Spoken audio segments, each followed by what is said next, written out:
आप सबको नमस्कार।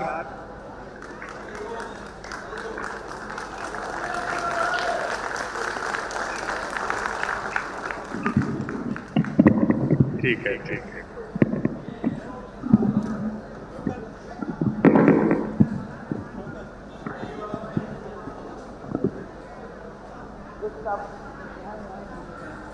मैं समझता हूं कि अब यहां वही लोग बैठे हैं जो मुझे और शकील आजमी साहब को सुनना चाहते हैं, या फिर जो दूसरों के व्हीकल पर आए हैं।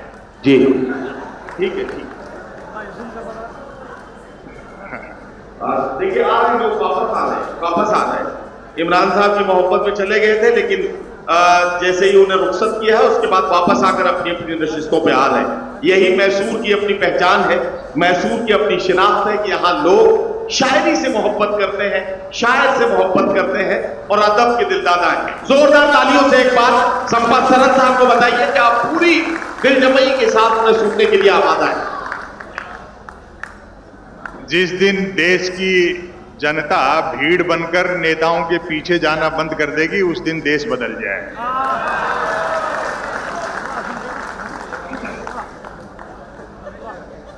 मैं समझता हूं कि मैं तो पिछली बार भी आया था, अभी भी 10, 15, 20 मिनट आपके बीच रहूंगा, लेकिन अब तो आज की शाम क्या सुबह हो गई दूसरे दिन की। मेरा दावा है शकील आजमी साहब को अगर आप थोड़ा सा मन लगा के सुन लेंगे तो ताज जिंदगी आपको ये आज की शाम या बेशक सही कह रहे हैं संपत भाई, मैं गवाही देता हूं इस बात। मैं शुरू करता हूं। स्वागत। लेकिन कई बार क्या बड़े रोचक वाकयात होते हैं। इमरान भाई हमारे बड़े लीडर हैं और आप सब लोगों ने बड़ी मोहब्बत से उनको सुना, अच्छा सुनाते हैं, उनकी आवाज़ देश दुनिया में पहुंचती है। एक सज्जन ने उनको 500-700 रुपये दिए, उन्होंने लिए नहीं और किसी दूसरे को दे दिए। इतनी सी रकम तो मैं ही नहीं लेता, वो तो मेंबर ऑफ पार्लियामेंट है। तो थोड़ा सा कद का भी ध्यान रखा। जी जी जी, आ जाइए। बहुत शुक्रिया, बहुत शुक्रिया। जल्दी से आके अपनी जगह लें। हाँ। अयूब भाई आगे बैठिए, आप सामने बैठेंगे अच्छा लगेगा, मजा आएगा। विधायक महोदय चले गए क्या? आ रहे, वो भी आ रहे। अच्छा, वो भी आ रहे। कांग्रेस में है और अच्छी बात है, 2.5-3 घंटे से बैठे हैं उसी पार्टी में। आजकल ये बहुत चल रहा है इधर का उधर। ये तो खैर मजबूत कैंडिडेट है, मैं तो मजाक की बात कर रहा था। अभी पिछले दिनों एक मुशायरे में एक विधायक बैठे, मुझे पता नहीं किस पार्टी के। मैंने पूछ लिया, मैंने कहा साहब कांग्रेस में हो? बोलो नहीं, बीजेपी में है, कांग्रेस में आधे घंटे पहले थे। वाह, पता नहीं लग रहा कौन किधर से आ रहा है किधर से जा रहा है, इसलिए मैंने पूछा। जी जी जी। और अब ये थोड़े दिन का संकट है, जिस तरह से नेताओं का दल बदल चलता है ना। इंडिया जब पूरी तरह से डिजिटल हो जाएगा तो ये दल बदलू और स्वार्थी नेता आपको अमेजोन और फ्लिपकार्ट पे मिलेंगे, और बूढ़े बुजुर्ग नेता भी निराश न हो, वो अपने आप को OLX पर डाल सकते हैं। अरे वाह वाह वाह, संपत भाई क्या कहना, क्या कहना। हाँ। वाह वाह वाह। सटायर जो है ना, वो यहां से नहीं लिखा जाता, यहां से लिखा जाता। बेशक। अगर आप समाज की जो अंतिम आदमी जो है उसकी पीड़ा को महसूस करते हैं तो भीतर से सटायर निकलता है। जी। एक जमाना ऐसा था जब मैं भी प्यार प्रेम की कविताएं लिखता था, जब तक अकलदार नहीं निकली थी। उबासी के बहाने भी किसी लड़की के दांत दिख जाते तो मैं 5-7 गजलें लिख मारता था, भले ही वो उबासी मुझको देख करके ले रही होती थी। और एक निवेदन कर दूं, भले ही थोड़ी संख्या में सही माताएं बहनियां बैठी हैं, प्रकृति के, कुदरत के, सृष्टि के नियम बदल सकते हैं, औरत के प्रति पुरुष की मानसिकता नहीं बदल सकते। वाह। बात अच्छी लगे तो समर्थन करना, थोड़ा मुशायरे के रंग में आ जाओगे शकील भाई को। बिल्कुल बिल्कुल बिल्कुल। प्रकृति के, कुदरत के, सृष्टि के नियम बदल सकते हैं, औरत के प्रति पुरुष की मानसिकता बदल ही नहीं सकती। मर्द की फितरत है, अर्थी के रास्ते में भी औरत मिल जाए तो 80 साल का मुर्दा भी वाइब्रेशन मोड पर आ जाता है। वाह वाह। लेकिन इतना भी तय है कि शादी होते ही प्यार का बुखार उतर जाता है। जैसे ही ब्यागी कुनेन खाई, प्यार का मलेरिया गायब। मेरे एक मित्र ने प्रेम विवाह किया जी। प्यार के दौरान जिस लड़की के साथ जो कंकर झील में फेंके थे, शादी के बाद दाल में निकल रहे। वाह वाह वाह। और ताली तो इस बात पर बजाओगे, जिस लड़की को लेकर भागा था अब उसको देखते ही भागता है। हाँ, अरे वाह वाह वाह वाह, क्या कहना संपत भाई, वाह। शादी के 3 दिन बाद मिला, मैंने कहा नया नया प्रेम विवाह किया, पत्नी को लेकर सिनेमा जाया, सैर सपाटा करके मंदिर मंदिर भटकता है। बोलो भाई साहब, सुना है जोड़े ईश्वर बनाता है, बस उसी को ढूंढना है। ये वो त्याग और समर्पण का काम है। तो मैं कुछ सटायर आप लोगों को सुना देता हूं। इरशाद इरशाद। एक शॉर्ट स्टोरी, उसके बाद एक नया आर्टिकल सुनाऊंगा।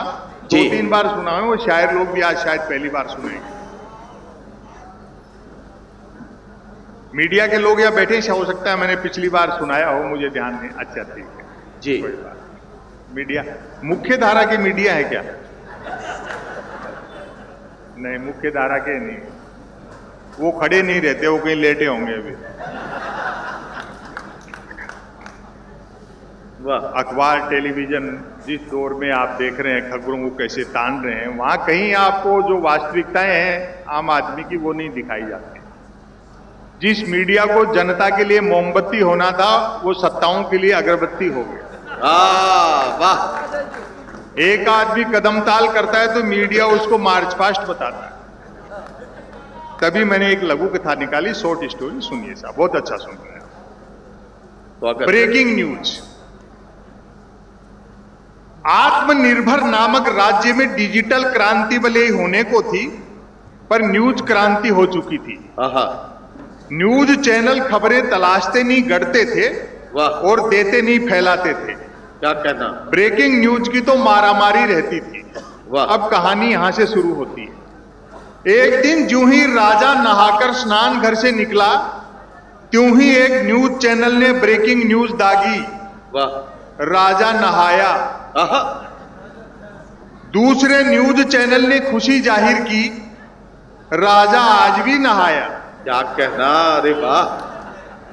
तीसरे न्यूज चैनल ने अटकलें लगाई, राजा क्यों नहाया। ओहो।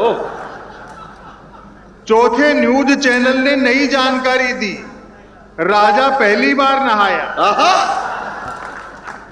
पांचवें न्यूज चैनल ने आत्मनिर्भरता की पुष्टि की, क्या कहना, राजा खुद नहाया।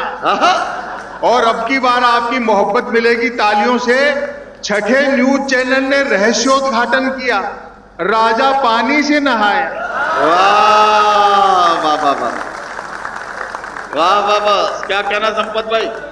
सातवें न्यूज चैनल ने ब्रेकिंग न्यूज में गर्मी भरी, वाह, राजा गर्म पानी से नहाया। आठवें न्यूज चैनल गर्वित हुआ, राजा चुल्लू पर पानी से नहाया। वाह वाह वाह। नौवें न्यूज चैनल ने स्थिति और साफ की, राजा साफ पानी से नहाया। वाह वाह वाह। 10वें न्यूज चैनल ने गुप्त जानकारी दी, क्या राजा अकेला नहाया। 9वें न्यूज चैनल ने राहत भरी ब्रेकिंग न्यूज चलाई, वाह वाह वाह, राजा आज तो नहाया। और अंतिम बात पर आपकी भरपूर तालियां मिलेंगी, 12वें न्यूज चैनल ने तो साफ पर पानी फेर दिया, राजा गीले पानी से नहाया। अरे वाह वाह वाह वाह। तो ये चैनल खबरें कैसे तलाशते हैं, कैसे खींचते हैं, उसी का नमूना मैंने आपको सुनाया। क्योंकि अब थोड़ा सा मेरा भी मन बन गया है, तो कोशिश करता हूं एक नई रचना आपको सुना। तो दरअसल क्या, सटायरिस्ट और जो शायर लोग होते हैं उनके पास एक थर्ड आई होती है, वो तीसरे नेत्र से वो देख लेते हैं जो हम आमतौर पर नहीं देख पाते। एनडीए सरकार का गठन हुआ चुनावों के बाद में, बुलेट ट्रेन चलेगी। एनडीए सरकार का गठन हुआ तो आपने एक सीन देखा होगा कि अनुभव में बड़ा होने के बावजूद बिहार के मुख्यमंत्री नीतीश कुमार जी ने भरे मंच पर सरेआम प्रधानमंत्री नरेंद्र मोदी जी के पैर छुए। तो कुछ लोगों को अटपटा लगा, मुझे नहीं लगा। मैंने कहा भाई देखो, गठबंधन सरकार की मजबूरी होती है, दोनों ने हो सकता है ये समझौता किया हो मोदी जी ने कि भाई खुले में आप मेरे छुओगे, अकेले में मैं आपके। वाह वाह वाह वाह वाह वाह वाह वाह वाह। तो तो ये है, गठबंधन देखिए। की सरकारें ऐसे वाह चलती हैं। वाह। एक रचना में सुना देता हूं। आज क्या थोड़ा सा थकान हो गई मेरे, मैं यहां सबसे पहले आया था, हाँ, लेकिन थोड़ा टाइम हो गया तो क्या करें। एक रचना मैं आपको सुना देता हूं, फिर शकील भाई को सुनेंगे। हम तकनीक के दौर में हैं और मैं आप लोगों को इस बात के लिए भी बधाई देता हूं कि भले ही थोड़ी संख्या में हो, माताएं बहनियां बैठी, और आप देखो शादीशुदा हो तो पत्नी को साथ रखा कर, वरना मन की बात भी रेडियो से करते फिरोगे। महिलाओं को लेकर के ये शायर लोग काफी बातें करते रहते हैं, ऐसे हल्के में मत लो। स्त्री का बड़ा त्याग है, और उसमें भी भारतीय महिला का तो कहना ही क्या।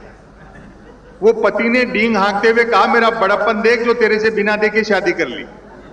पत्नी बोली, मेरी भी हिम्मत देख जो तेरे को देखने के बाद भी मना नहीं किया। वाह। तो इनका जो त्याग है, अभी मेरे से कह रहे थे कुछ वोट चोरी पे सुनाना, तो बोले वोट चोरी है होती कैसे है। मैंने कहा एक लतीफा सुनो, मैं ऐसे बताता हूं आपको वोट चोरी कैसे होती है।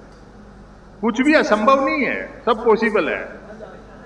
वो एक जूनियर कर्मचारी ने जूठा फैमिली अलाउंस उठाने के लिए रिकॉर्ड में 3 बच्चे लिखवा दिए, तो उसके सीनियर अफसर ने उसको डांटा, बोलो नालायक, देश को आजाद हुए 80 साल हो गए, मौके का फायदा उठा क्या 3 बच्चे लिखवा दिए, कम से कम 5 तो लिखवाता, 7 तो मैंने ही लिखवा रखे।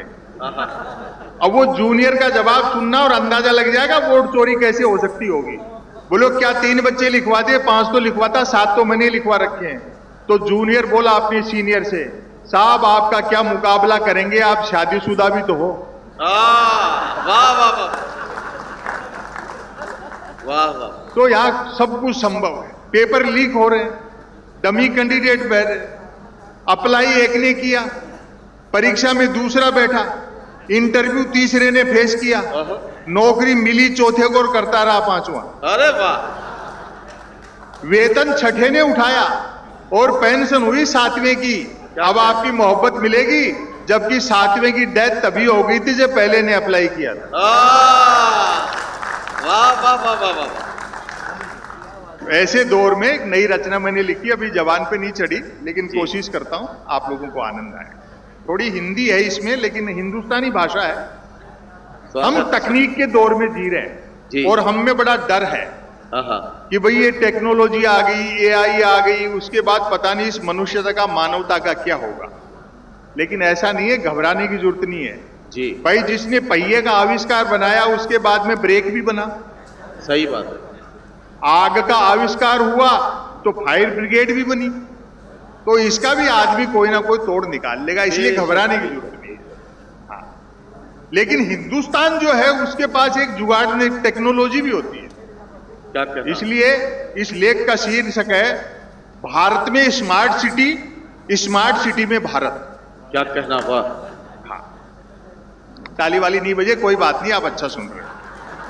वाह। भारत में स्मार्ट सिटी, स्मार्ट सिटी में भारत। सुनना नदी जी जी जी। वर्तमान दुनिया में 2 प्रकार की स्मार्ट सिटियां हैं, आहा। कोरी स्मार्ट सिटी और भारतीय स्मार्ट सिटी। वाह वाह वाह। दोनों में फर्क यह होता है कि भारतीय स्मार्ट सिटी वाले ड्राइव करते समय मुड़ने के लिए इंडिकेटर के साथ हाथ भी देते हैं, और जरूरी नहीं कि दोनों देने के बावजूद मुड़े भी। अरे वाह वाह वाह वाह वाह वाह, बहुत अच्छा। वाह वाह वाह वाह वाह। इसलिए टेक्नोलॉजी हमारा कुछ नहीं बिगाड़ सकती।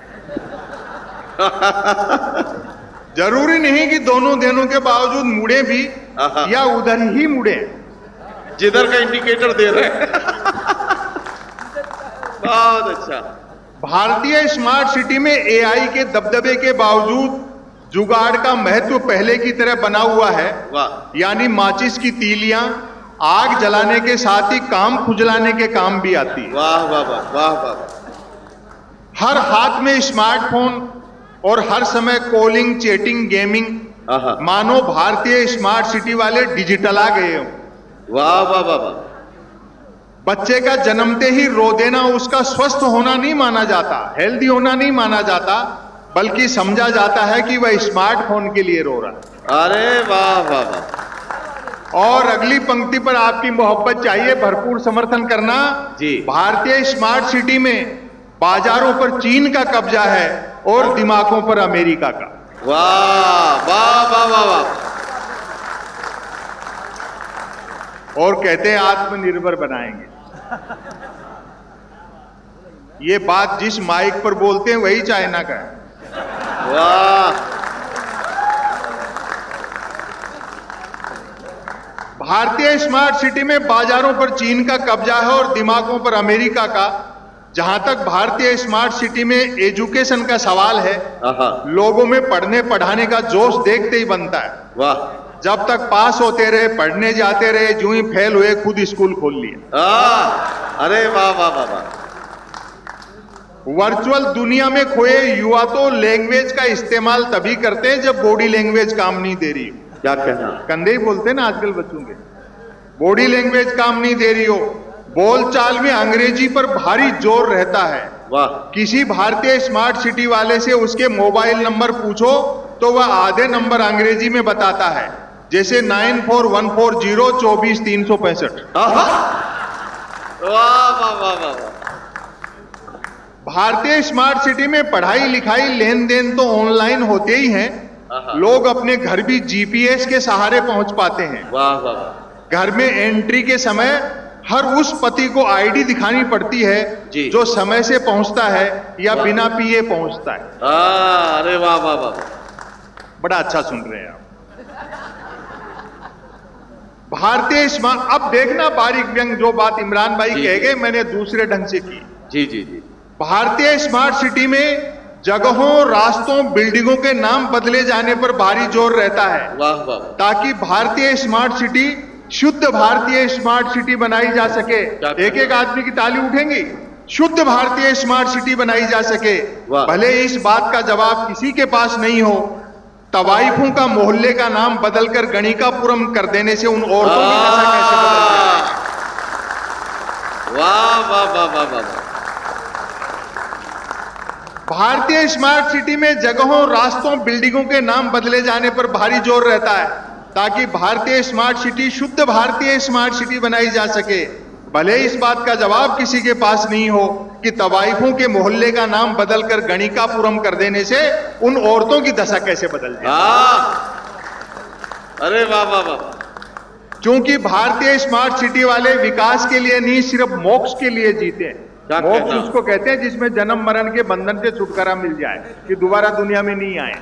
मोक्ष के लिए जीते हैं। अतः यह कदम कदम पर धर्मस्थल होते हैं। लोग पुराने पापों से मुक्ति और नयों के लिए आशीर्वाद हेतु अक्सर धर्मस्थल जाते हैं और नंगे पैर जाते हैं। जो नंगे पैर धर्मस्थल नहीं जाते हैं वे घर नंगे पैर आते हैं। वाह वाह।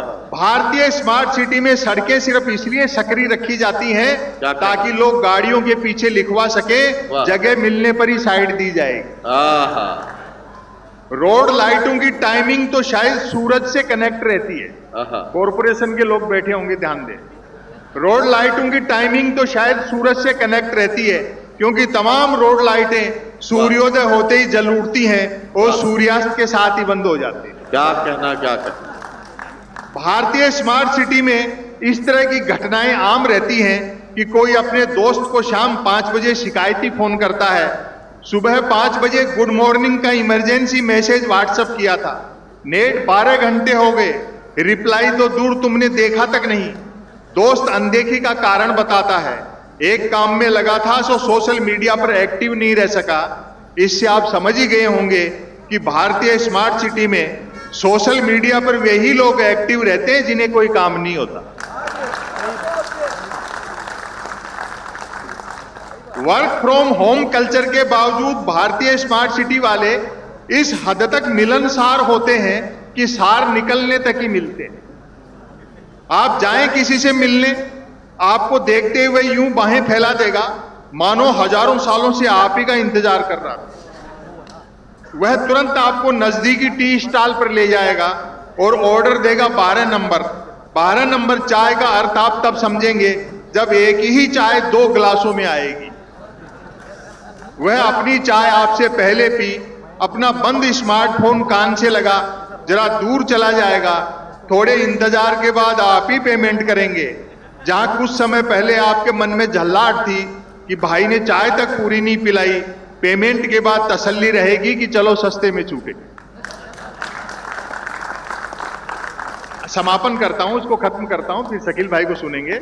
भारतीय स्मार्ट सिटी वाले दुनिया में कहीं भी हों, आपके क्रियाकलापों से ही पहचाने जा सकते हैं, अपनी हरकतों से पहचाने जा सकते हैं। एक दफा लंदन में हीथ्रो एयरपोर्ट पर दो लोगों ने देखा कि सामने दो लोग एक ही बेंच के दो किनारों पर बैठे हैं और आपस में अपने स्मार्टफोनों से बातचीत कर रहे हैं।